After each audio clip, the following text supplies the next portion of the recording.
Jesse, glad to have you here. Looking forward to getting into this conversation. For those who have not yet met Jesse Kreun, Jesse is an operations consultant with OneAccord. And I've said a few times now that Jesse was so good serving our clients that I hired him internally. So he works internally in operations at OneAccord, but also serves clients as an operations consultant. Jesse, welcome. Thank you. I want to just start, maybe with, you can introduce yourself and, let folks know things about you that you'd like to let them know. But talk about kind of 3 areas where you serve clients as a consultant. And if you think of, what does it mean to be an operations consultant? Some of the work that you're doing around sales enablement that is CRM, and we might even get into some of the agentic, AI tech stuff. And then training. Those are kind of 3 bullets that I think of when I think of the work that you do. Yeah, I was originally trained as a teacher. I taught in the public schools for 5 years and ended up leaving that because I loved the teaching but didn't love the school system, and so I ended up leaving that. My next role turned into an operations role over time because the way my brain thinks is just always finding ways to make things more efficient and make things better. And so every role that I was in just continued to refine and help them fix things and find better ways to do things, and ended up as the director of a company, kind of in an operations style role, and just realized I love operations. I love making things more efficient, making sure that staff are doing things that it's easy for them, not just that you're training things in a way that they have to remember the steps, but like your software actually leads them to the right thing. And so things are efficient and effective. And I love it when people come to me and just say, man, things are so much easier, so much better now that you've started dabbling in, in this program or in this system. Yeah. And I love that. And so, like you said, my client work, I really love diving into the systems and processes, and I love interviewing teams just to find out the way that they're currently doing things. But in that process, helping them upgrade. And, through the experience that I've had with other clients and my corporate experience, finding ways to improve their operations. And, whether it's changing processes, sometimes it's changing systems, but I tend to like keeping them in the systems that they're already using since they're already comfortable with them, but they just haven't optimized them. They're not using them appropriately. So I can help them write that process down, get the best practices down. Let me just speak into that from a firsthand experience, because this is work that you've done for us inside OneAccord. We have a bunch of file folders in our drive, our folder drive that has, operations stuff, internal stuff, client stuff, and it probably made sense to the person who organized it the first time, and then the next person. We're a 25-year-old company, so the next person that came in reorganized it, and it made sense to them, and then somebody else did it differently and it made sense to them. And so now after 25 years, we've got all these data, all these files, all these folders, and somebody completely unusable. Somebody calls me and says, "Hey, where do I find the thing?" And I'm like, "Oh, well, it's in the drive. I'm in the drive, but where do I find the thing?" "Oh, I found it." "Nope, that's not the most recent version of the thing. We got a new thing." "Since when do we have a new thing?" Like, anybody hear yourself in this conversation? So you organized us in SharePoint. So we're a Microsoft shop, and you organized our SharePoint sites in such a way that if I want to look for sales and marketing stuff, I go to the sales and marketing page. Absolutely. A lot of that is just putting files where they belong and trying to, in SharePoint, making headers so that people know what to look for on that specific page, and things like that. But that ties with training too, because so often companies will dive into a software, but their teams don't know how to use the system. So then everyone's just kind of making it up, and there's no standard way to do it. They just make it up as they go, and so then their processes are built ad hoc, and then suddenly, okay, well, I don't know where to find this information, so I'm just going to save it to my own computer now, and now we have to deal with duplication of information. And then I don't know how to do this in the Microsoft suite, so I'm going to go buy another software. I'm going to go pay for another messaging app on top of Microsoft, and now I'm going to go, and so now pretty soon companies just start piecing together all the different pieces that don't read each other and don't make sense. And so when you can consolidate, work on training and making sure that the system makes sense, everything can go more smoothly. And with every, oh, I need this software to do this, and I need this thing to do this, and well, this is only $19 a month, and this is only $7 per seat, and then I have this, and all of a sudden we've got $1,000 a month in technology expense that we might not actually need. So I'm going to shift into CRM. So well, let me step on that a second, though, because it's not just the monetary cost. It's the cost on the mental energy that it takes your staff to try to remember all of that, too. Mm-hmm. Because just like you said, somebody calls and says, I don't know which system I'm supposed to go to for this answer. And so they're mentally having to take energy just trying to figure out your system rather than serving your client better. And rather than giving better results on what they're good at, they're spending too much mental energy, and that cognitive load is not helping you. And it's real. I mean, I hear this from our team, right? Which system is that? Which application is that? Mm-hmm. So as you're helping us streamline and narrow down and have kind of one source of truth, as it were, for the company, one place to go, one set of applications. I sprung something on you in the fall of last year. It just said, hey Jesse, we're going to change our CRM system. You want to handle that?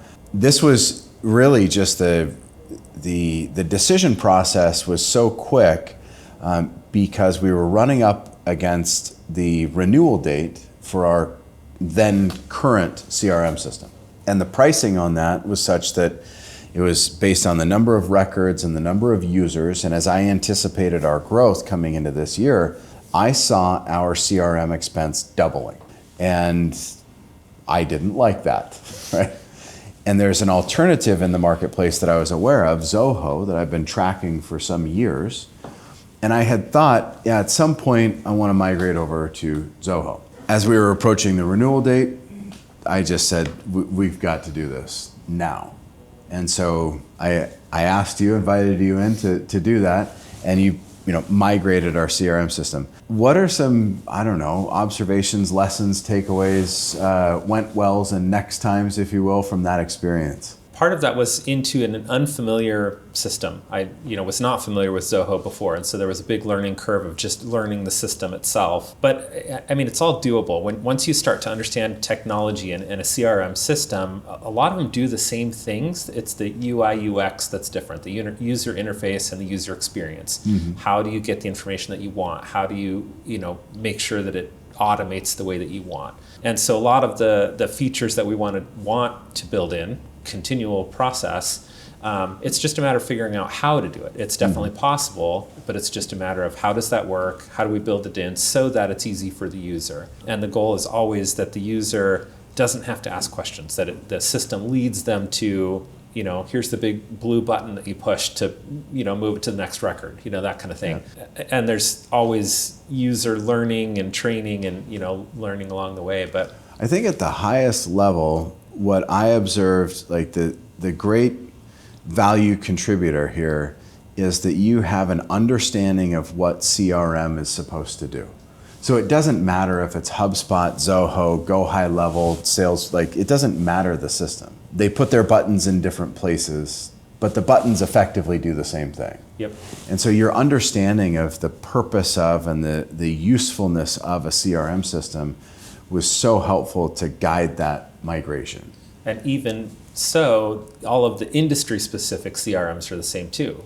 So I'm working with some construction clients on their CRM, and it's the same features, it's just targeted towards a different audience. Yeah. But a lot of the automations are still the same. CPA client I have, same thing, where it's a lot of the same features and functions, it's just in a different place. You just have to learn, the specifics of that system. It's an interesting, it would be interesting to survey all of the owners, operators, all of the entrepreneurs, all the businesses in the world with just this one question. Do you have a CRM system, yes or no? On some level, the answer will be yes. There is a customer relationship management system, CRM. For many, it's spreadsheets, Google Sheets. And for some, it's the free version of HubSpot or some version of cobbled together this or that. I just want to go into CRM. Why is it important? What is the purpose of CRM? Why should a business owner invest resources into a CRM? a client relationship or customer relationship management system? I think they're so important. I mean, first of all, many people, like you said, use a CRM specifically as where do I house my client information? And so they've got, in their Google Contacts card that they just house the information and that's it. That's the end of the story. Or their, construction client, they've got just the contact information only. But today's CRMs do so much more. And it's really all about the communication, making sure that you're keeping in contact with the hard-fought won clients that you have, to make sure that you're keeping them good communication with them through the process of working with them. It's a lead generation system.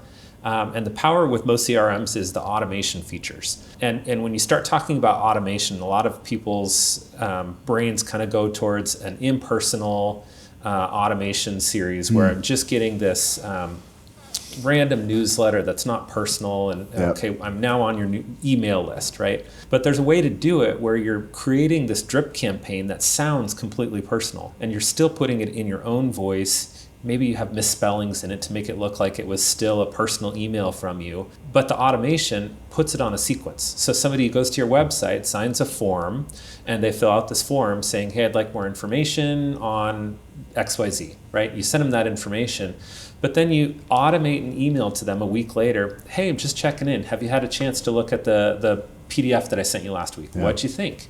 Start a conversation with them and start building that. But it's automated so that now it's not taking your time to have to do it. It's automatically doing that and setting that follow-up cadence. Automation, whole conversation. I want to get into it in a minute. Particularly, let's talk about some agents and some work that you're doing around automation. But let's stay in CRM. You said CRM does so much, and I agree with you, and I've thought for years that I don't need 90% of it. Right?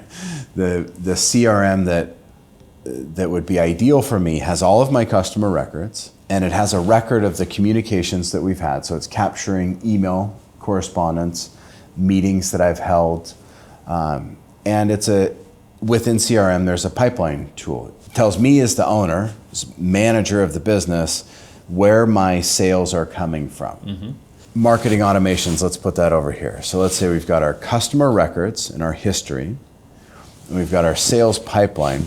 The sales pipeline still requires like human intervention, right?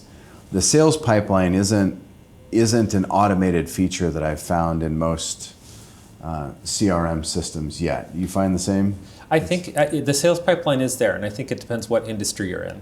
We're in a services industry, a professional services industry, so we have to have that live communication with our clients. And so when we're building automations, it's a mix between here's an email campaign, but we're also adding in a human touch to say, hey, JR is going to give them a call to introduce themselves, see if we can get a meeting to hear more about their need. But if you're selling widgets, and you're doing some, more of a product-based, whether it's intellectual property, whether it's, actual something you hold in your hands, you don't need a human in there, right? They're looking at the product itself.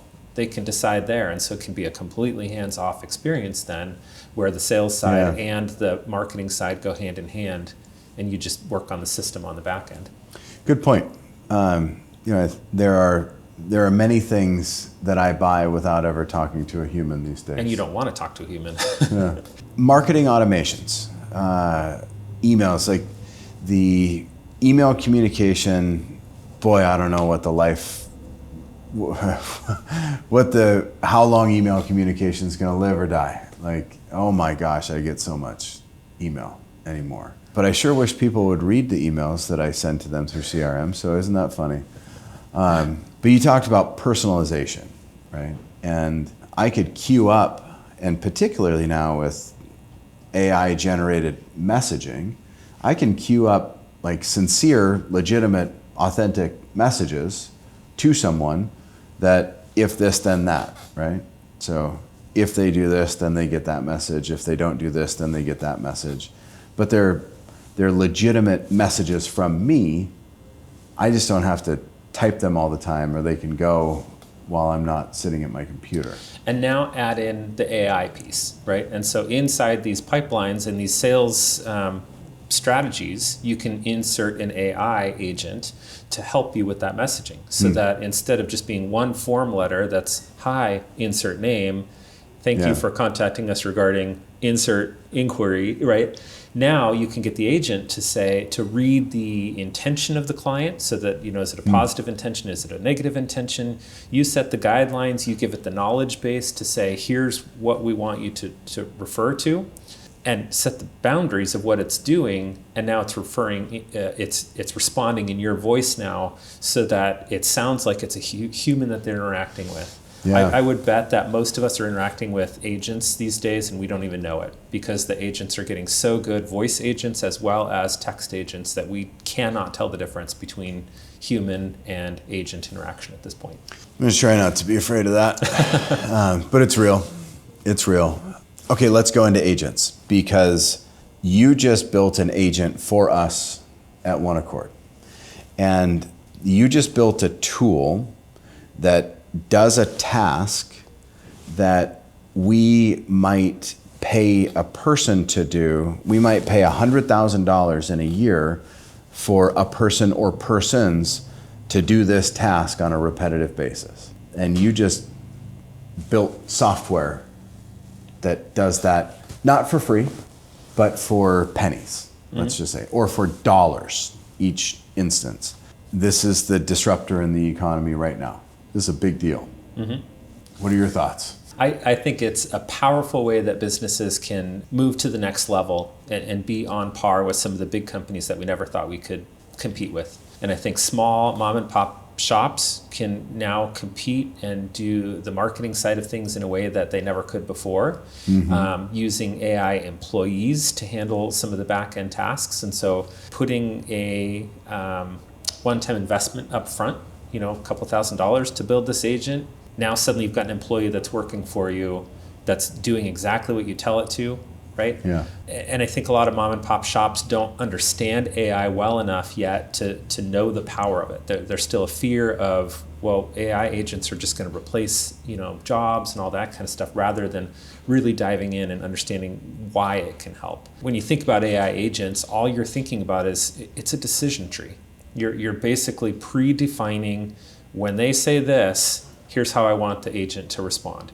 And it's just a decision tree. That's all you're building out. And they get pretty complex, right? And again, you can add in some of the AI features in there to say, when they say yes, now I want you to, mine the internet for the answer and feed it the answer based on, or mine our own database, so that, again, here's our frequently asked questions database that we have on our website.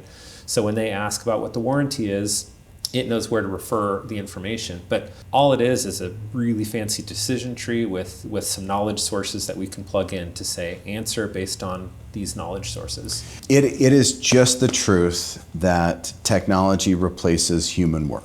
Yeah. And so there's the fear of AI is going to take away jobs. And, I just have an opinion, I have an answer to that. And the answer is yes. I just said to you, you created something that we would otherwise have to pay somebody or somebody's $100,000 a year to do. And there's an existential question around that. There's a moral question that people are wrestling with right now.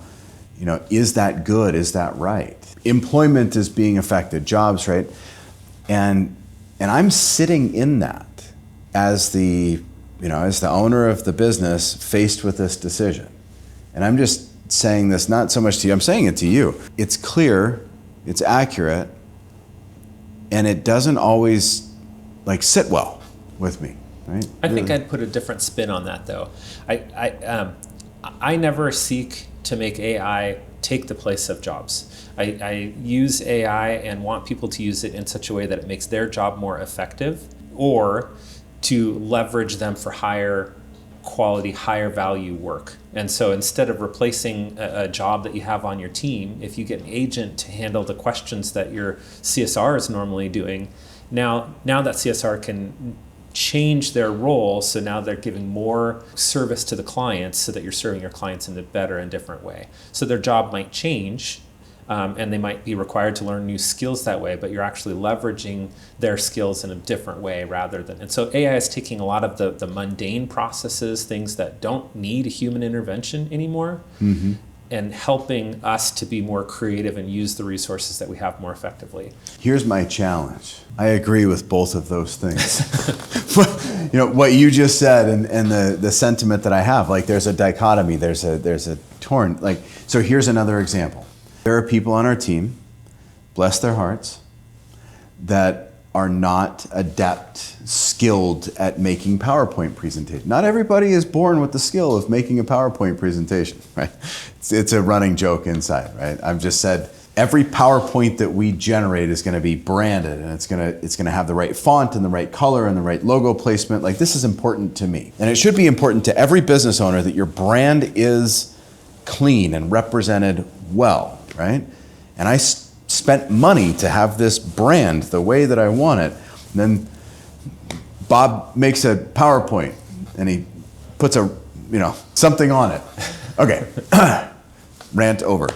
I will endeavor to, and maybe you'll get to build this. I kind of like to play around with it too. I want to build an agent that will generate branded PowerPoints so that anybody on my team can feed their content into this agent and it will produce the PowerPoint, as compared to them opening up the PowerPoint template and typing it in and trying to get it right. We've tried to give them tools, but the agent is going to bridge a gap and make everyone more productive and give them actually more agency and more autonomy to be able to do things that they may have had to rely on somebody else to, like, send that over to marketing, wait a week, wait for it to come back. There's expense here, there's time here. So this agent can actually make those people more productive and more effective. So that's all very good. The dichotomy is over here, right? Mm-hmm. Our marketing team has less work, but maybe that's okay because maybe they don't like to make PowerPoints and edit our PowerPoints. They want to do more higher value, more productive work. And so, maybe that's the win-win. But I'm just telling you, there's a whole mental shift that I am sitting in going through, and it's centered around that. And so if I'm, giving myself a little therapy in the moment, I got to talk to myself and say, get over it, right? This is where the world is going. Or you train your marketing team to create the agent themselves of how to automatically brand everything. And now they can market that to more customers and make more money. Yeah. And so you're using the same team member that was, creating each individual PowerPoint. Our marketing team should hire you to make an agent. But that's it. I mean, we collectively, society, those of us that are in, particularly in the U.S. economy, we've got access to this right now. Anybody can build an agent in Microsoft Copilot Studio. Anybody can change the oil in their car. You can go get the oil and get the oil filter and get yourself all messy, right? Or you can have somebody change your oil, or you can have Jesse build you an agent, right? I was going to say, I'm not changing oil. But we have access to these things ubiquitously. Everybody has access to this, with some caveats in there. And so I'm where I was, I'm going to say even 6 weeks ago, right? So I'm kind of time stamping this interview. 6 weeks ago, I was AI cynical. I've shared this. Mm-hmm. I began AI curious. Then I was AI skeptical, so curious. ChatGPT comes out and I'm like, this is revolutionizing everything.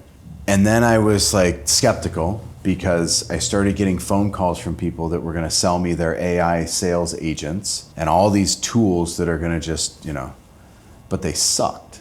They just didn't work. And then I became AI cynical because all the charlatans in the world are, pitching their snake oil. And but I think it's in the most recent developments of large language models, Anthropic's releases, just the developments, but I'm seeing use cases. I'm seeing people who maybe went on the bleeding edge, they got cut, but they learned, and there's a use case now. So, I come back and I'm like, Jesse, let's build an agent. And in a day's time, you had 85% of this thing built, and it was mind blowing, right? Mm-hmm. We have use cases for these things. I feel like I'm going on a bit of a rant. There's not even really a question in here. It's really just I'm wanting to share my experience as owner, as operator, CEO, where I'm at in this journey, and then to say, because you're on the team and because I could go to you and say like, hey, let's build this thing, and we figured it out together, you created a thing that has this $100,000 in value if we just put it on the back of a napkin. But it also makes our business better, because that tool, back to operations and training, is so intuitive, so easy for our team to use. They can chat with it just like they chat with GPT. And it spits out a consistent result every time. And that's another one of my passions, is that, when you're in a company, you need to have consistent results. And so when you're setting up systems and processes, when you're dealing with CRMs, when you're putting agents together, the goal is that your brand is consistent, that when you're working with your clients, they're getting the same results, not same results, but same experience regardless of who they're working with on the team. So everything's branded the same. The tone of the CSP is the same. The tone, how we handle this, the rhythms that we're dealing with, all of this, there's consistent pillars that we're dealing with.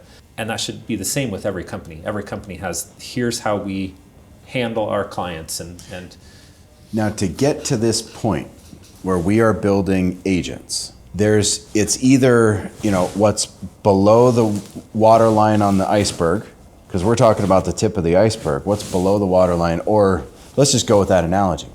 If the agent is what we see, we've got this tool that I can interact with that's going to keep me brand consistent, keep me in line. What is below the surface that we haven't seen yet? And that is years of tracking and developing standard operating procedures. It's years of having data aligned so that the agent can be trained well. Mm-hmm.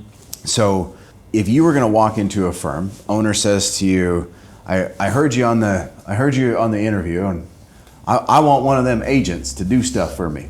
Where are you going to start? I mean, first of all, you need the purpose of the agent. It has to have a very specific use case, and you have to understand what their output is. Building an agent is too vague, right? Yeah. So it has to have a very specific output that you're expecting. But like you said, it's really the intellectual property. It's really the resources that you feed into it that have a lot to do with it as well. The agent, the AI, is reading the information that you put into it. And so if you've got bad information putting into it, it's going to give confusing results. And so if you have standard operating procedures built and you're feeding it into the agent, but then the standard operating procedures are confusing or conflict. Sometimes you'll see, somebody wrote an SOP and then it conflicts with somebody else that wrote it, and they're both being used as the same resource. Which one does the agent choose? So I said it would be curious to survey all the companies in the world. How many of you who's using a CRM, yes or no? Just off the cuff, percentage of companies that have documented SOPs. What percentage of companies in the US have a written standard operating procedure manual? Not enough. Good answer.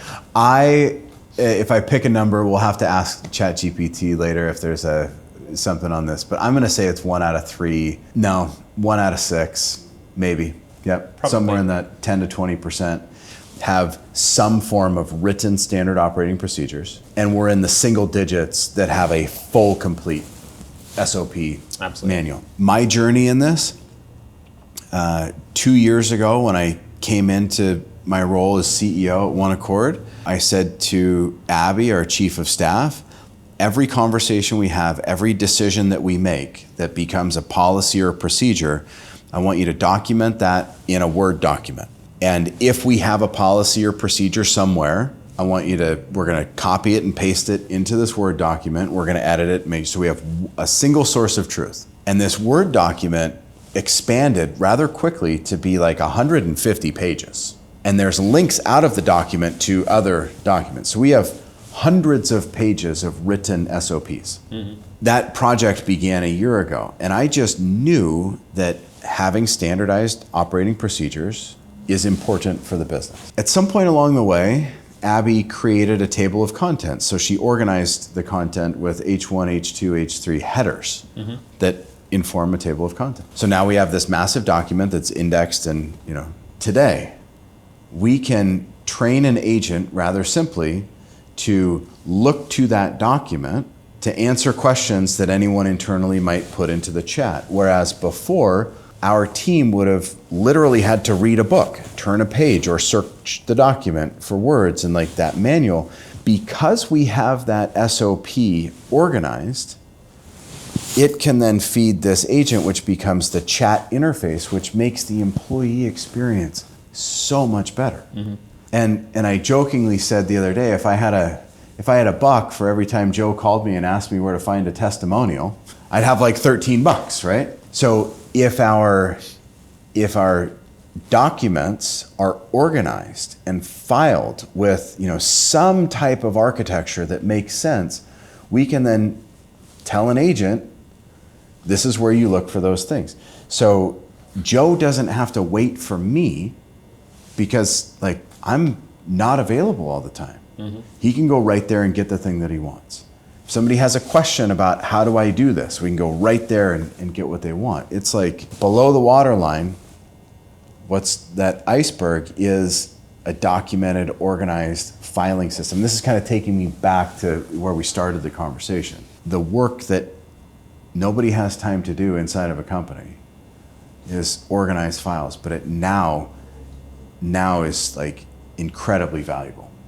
And you're talking a lot of internal use cases with agents, so there's a lot of ways you can use it internally, but even externally, again, you can find ways to monetize that or just bring value to your customers. And so whether it's a frequently asked questions agent that you put on your website or training that you give to your clients on your solution that then they can interact with, and there's so many use cases on this.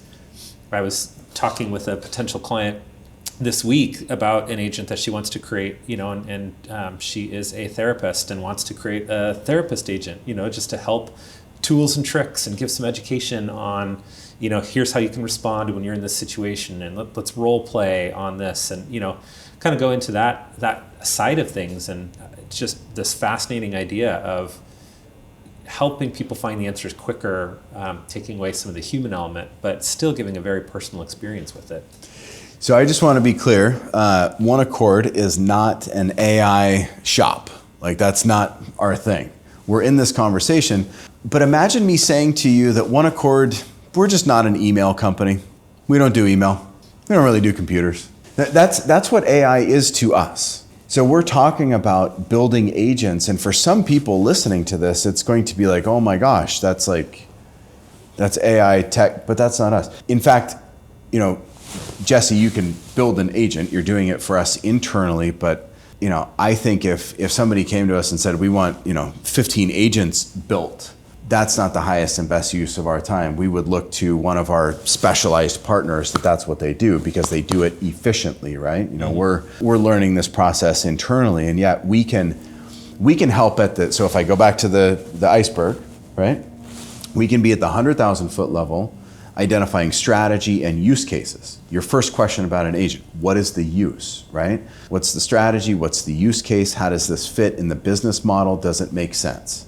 We can help with below the waterline, right? Those AI companies that are building the agents, they're not going to help somebody organize, file structure, architecture, write SOPs, develop these things, because those are business cases, right? So anyhow, I just don't want to I don't want to be misrepresented as thinking that we are a technology company, but I also want to make very clear that artificial intelligence, AI, is simply software that we use in our company, like email, like Microsoft Excel, like Microsoft Word.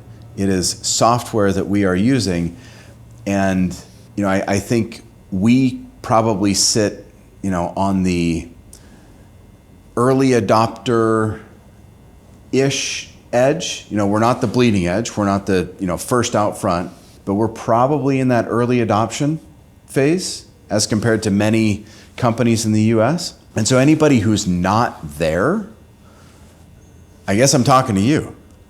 If you're not there, you're about to be late. And if you don't know what to do with this, have a chat with Jesse, because we've got use cases that are just, they're approachable, they're accessible, and they're time savers and money makers. A lot of time spent on AI.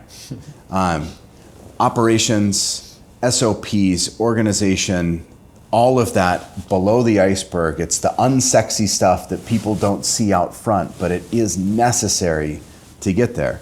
And then training and systems training, like we didn't even get into the work that you do around that. So, okay, you develop operating the SOPs, guide through how best to deliver that, whether it's an agent or some other way, but people need to be trained, right? So talk a bit about how you build LMS and training systems, and let's go down that.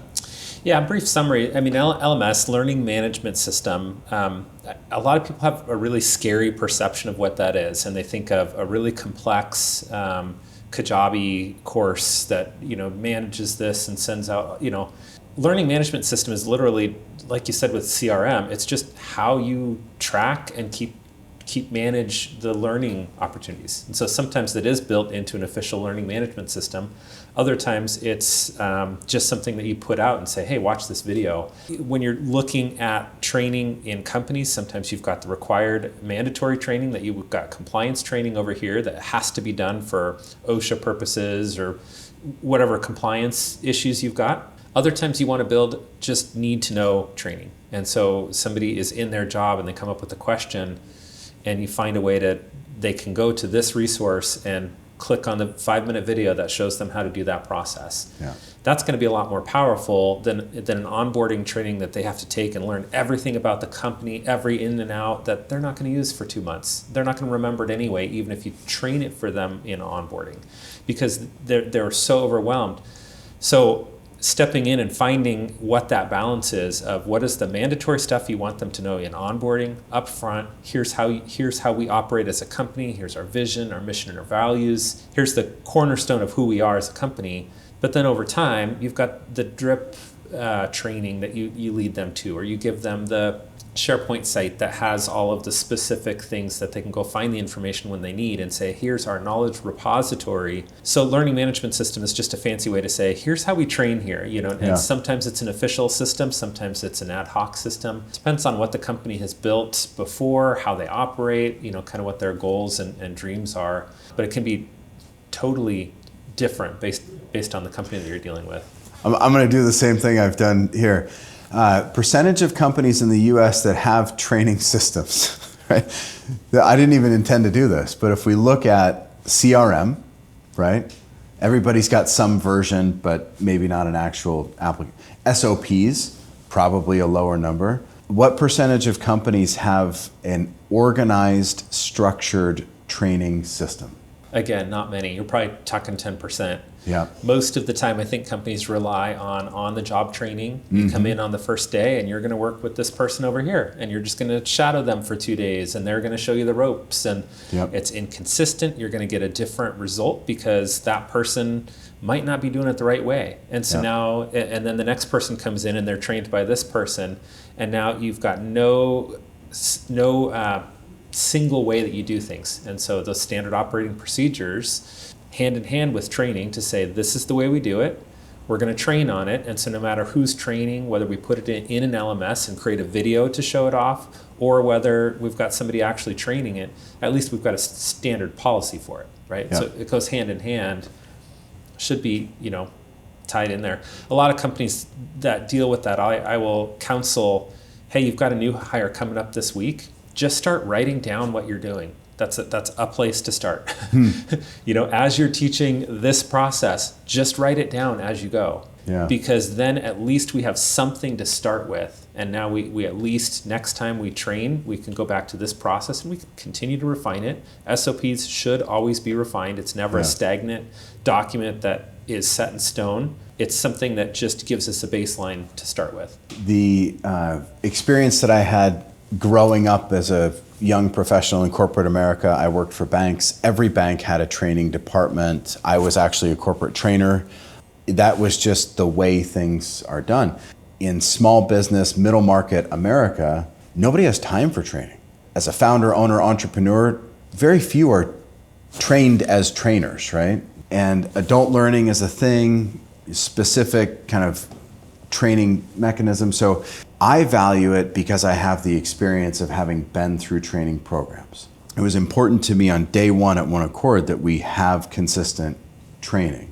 Just like I grew up in corporate America where we had a standard operating procedure manual. So I'm gonna build that here. I grew up in corporate America where we had client database, client CRM system. So, I bring that in here. For anybody that didn't have that experience, like these are concepts that are not, they're not natural, they're not intuitive. And that's probably why we don't see a high adoption rate. But every single owner wants the result. They want the tip of the iceberg. They want the result of clear operating procedures, of consistent customer information, and really good training. So the work that you do serving clients, and our clients in particular that have owned and operated companies, they started them, they're 10, 15, 25 years.